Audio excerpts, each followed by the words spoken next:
लगातार तीसरी बार शून्य पर सवार हो गई है कांग्रेस पार्टी। कहानी दिल्ली चुनाव की है, कहानी उन दो पार्टियों की है जो लोकसभा चुनाव में तो हाथ में झाड़ू लिए साथ साथ कमल को फेंकने की जद्दोजहद में थी, लेकिन महीनों बाद दिल्ली का चुनाव आते आते जज्बात बदल गए, हालात बदल गए। दोनों पार्टियों ने दिल्ली चुनाव में अलग अलग चुनावी मैदान में उतरने की योजना बनाई। चुनाव में एक दूसरे से लड़ने में इतना ज्यादा मशगूल हो गए कि बाजी भाजपा ले गई। राहुल गांधी ने केजरीवाल पर तो केजरीवाल ने राहुल गांधी पर कीचड़ उछालने में कोई कसर नहीं छोड़ी। जानकार कहते रहे कि अगर इस चुनाव में कांग्रेस का वोट प्रतिशत बढ़ा तो आम आदमी पार्टी की ही कटौती करेगा और इस सब में फायदा बीजेपी का होगा, और हुआ बिल्कुल वैसा। कांग्रेस लगातार तीसरी बार दिल्ली विधानसभा चुनाव में खाता नहीं खोल पाई, लेकिन कांग्रेस के लिए एक गुड न्यूज या एक पॉजिटिव इस पूरे में केवल ये कि आम आदमी पार्टी को डेंट करने के साथ वोट शेयर अपना बढ़ा लिया है। जब कांग्रेस पार्टी दिल्ली में अपने चरम पर थी, टॉप पर थी, तब उसके पास करीब 40% तक का वोट शेयर हुआ करता था। 2015 के विधानसभा चुनाव की बात कर लें तो कांग्रेस ने 9.7% वोट हासिल किए थे। हालांकि 2020 के विधानसभा चुनाव में कांग्रेस सिर्फ 4.26% ही वोट हासिल कर पाई थी। दोनों ही 2015 और 2020 विधानसभा चुनावों में कांग्रेस एक भी सीट नहीं जीत पाई थी।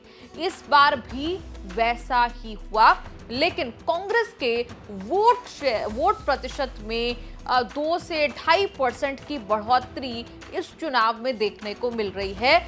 शनिवार को जो आंकड़े सामने आ रहे हैं, 1:30 बजे के करीब का आंकड़ा अगर आपको दिखा दूं तो यहाँ पर कांग्रेस पार्टी की जो बढ़त है 6.38%, 4.26 से बढ़कर अब 6.38% की बढ़त यहाँ पर दिखाई दे रही है, जो कि 2 से 2.5 के करीब है। आम आदमी पार्टी के वोट शेयर की बात कर लें यहाँ पर तो 43.48% दिखाई पड़ता है और भाजपा का 46% वोट हासिल होते हुए दिखाई दे रहे हैं। भ्रष्टाचार के खिलाफ आंदोलन से वजूद में आम आदमी पार्टी आने वाली वो पार्टी थी जो कांग्रेस की राजनीतिक ताकत खत्म करके सत्ता तक पहुंची थी।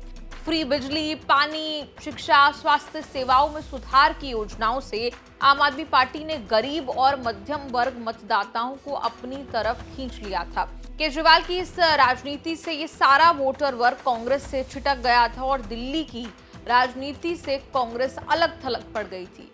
हालांकि इस दौरान बीजेपी का जो कोर वोट बैंक था वो उसके साथ ही नजर आया था। 1993 की बात कर ले तो बीजेपी ने 42.82% वोट हासिल करके सरकार बनाई थी। अगले चुनावों में बीजेपी का वोट प्रतिशत ऊपर नीचे होता रहा, लेकिन पार्टी का समर्थक वर्ग जो था, जो वोटर था, वो उनके साथ डटा रहा। 2015 में बीजेपी ने 32.2% और 2020 में 48.5% वोट हासिल किए थे। कुल मिलाकर आम आदमी पार्टी कांग्रेस के लिए वो पार्टी बनी जिसने दिल्ली में कांग्रेस के वोट बैंक में सेंध लगाई। दिल्ली को अपना गढ़ बना चुके केजरीवाल आज वो जमीन खो चुके हैं। कांग्रेस ने आम आदमी पार्टी के खेमे में ना सिर्फ सेंधमारी की, बल्कि अपना खुद का वोट प्रतिशत भी बढ़ा लिया है। आपका इस पूरी रिपोर्ट पर क्या कुछ कहना है, आप कमेंट्स में लिखकर अपनी राय जरूर दें और देखते रहिए न्यूज़ तक।